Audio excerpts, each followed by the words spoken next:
There. Today, I want to talk to you about a topic that's maybe a little bit challenging, and it's loneliness. Loneliness is something that a lot of us don't necessarily want to discuss. If we're experiencing it, we may be in denial. We know that loneliness is considered a public health issue. It's at crisis proportions, according to the previous Surgeon General in the US and the World Health Organization. I think for loneliness, for gay men, loneliness is a huge reality that many of us are perhaps dealing with and not facing. And I'd like to be clear here, and this may seem controversial, but loneliness isn't just about isolation. It isn't about that dude sitting at home on his recliner watching Netflix all by himself. It's not always about isolation. There's an invisible loneliness that exists out there. And this can be deceiving because we tend to have busy lives. If we're still in the workforce or if we're still actively engaged, we can have very busy lives and look like things are going well. But that doesn't necessarily equate to not being lonely. The other thing that can happen is as we age, there may be a loss of who we're connecting with. So there may be a lot of acquaintances in our lives, but uh, a deficiency, shall we say, in terms of deeper connections. So we've got active lives, and this is just to paint the picture that loneliness isn't that guy sitting at home alone by himself, right? That it's a bigger issue that we want to be exploring and discussing. So we've got these sort of busy active lives, we've got a number of acquaintances, and let's be clear, a lot of our friendships can be operating at a level of not very deep conversations where everything's kept at a relatively superficial level, and even at the level that you might have with an acquaintance as opposed to a friend. So when we have that kind of superficiality in terms of our connections, we still feel lonely, right? Very few people knowing us deeply. And when folks don't know us deeply, don't know some of those deeper issues that are driving us, that can lead to this sense of feeling isolated and alone. And I would argue, even if you're in a relationship, you may have gotten into a pattern of communications where you're not actually delving into the deeper stuff. Loneliness. So loneliness can look like a lot of things.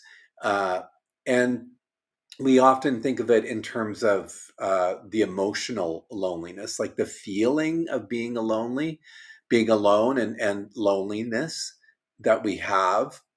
But what if we're not even acknowledging it? What if there's a certain malaise, a certain discomfort that we're living with? It's kind of like a subtle pressure that's there, and we don't really know what that is. And part of it can be loneliness, that we're not connecting to ourselves in a way that lends to us feeling more whole and more complete. Well, that sounds kind of lofty, but if you think about it, deep within us, the soul, it needs to be connected with and to be heard and to be realized. So we can be going through all these patterns in our lives, get into this um, sort of daily recurrence of being on that sort of hamster wheel of day after day doing similar or the same things, and not maybe recognizing that there's a deeper calling, a deeper knowing of self that is being missed. And that lack of deeper connection, it can look like a lack of alignment in terms of how and what you're doing in your lives. That can feel very deeply alone. That can lead to these feelings of isolation. And the isolation, again, isn't necessarily about sitting at home alone. It's about how you feel even in a throng of people. So there's a really big difference here. And I think this is something we need to be acknowledging and discussing as aging gay men.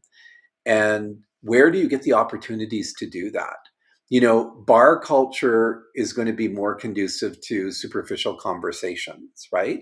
So maybe the only way that we're exploring deeper conversations is in a therapist's office, or maybe if we work with a coach. Is that sufficient though for us when we're at this stage in life where we really want to be identifying deeper connection to self? So how do we do that? You know, some might call it, you know, getting more involved in a spiritual journey. And that doesn't mean about going to church and listening to the pastor or the priest, the reverend up there telling you things. That means about that deeper self inquiry that helps us to understand a little bit better who we are, what we are, why we're here.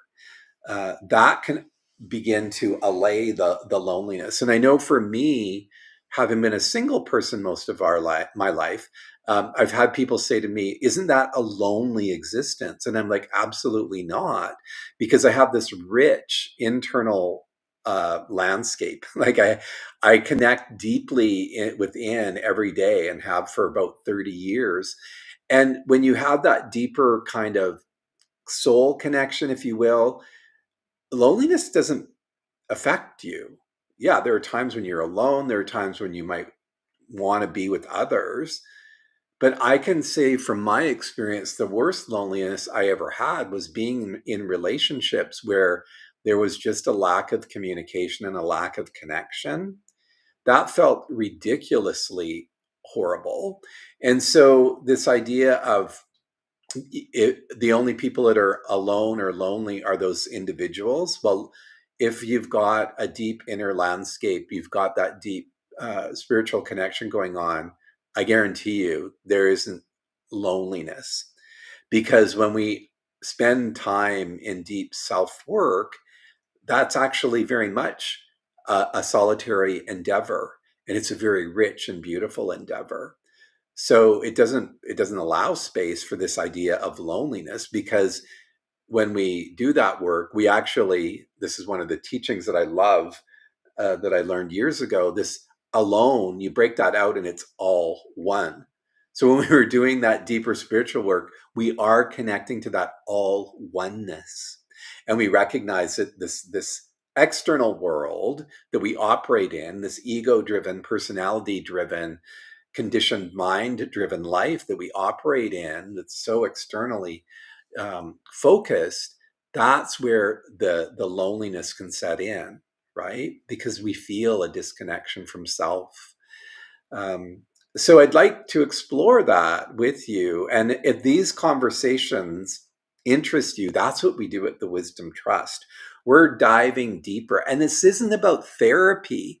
This is about honest and deeper conversations. This is about how do we build connection and community where we can explore some of these topics, right? Where we can dive in and get a little bit uncomfortable with understanding and becoming who we're truly meant to be. So that's what I'd like to leave with you today, this idea that loneliness is a really big issue in our society. And as a community, we can work to address it by creating forums where we can come together, especially as aging gay men. And I would argue those forums aren't the stuff that we did in the past. And nothing against going to a bar and having a drink with your buddies, but it's not about bar culture. And dare I say, it's not even about, you know, the gay cruises and all of that stuff. Have fun with all of that. But we want to dive deeper into this sense of the our own unique personal journeys, and then sharing with others where we're at and how we're exploring this stage of life and making it the most powerful and beautiful stage in life, so that we are deeply aligned, so that we are heading into those final decades and years from that place of excitement, from that place of possibility, from that place of renewed joy and connection to living more purposefully. And when that's the framework, the foundation for your life, really there's no room for loneliness. So I'll leave that with you. And again, if this interests you, this type of topic interests you, if you're ready to explore deeper, richer, and it's not heavy, it's actually uplifting conversation, then join us at the Wisdom Trust. Join our conversations. I look forward to meeting you. I'll see you tomorrow.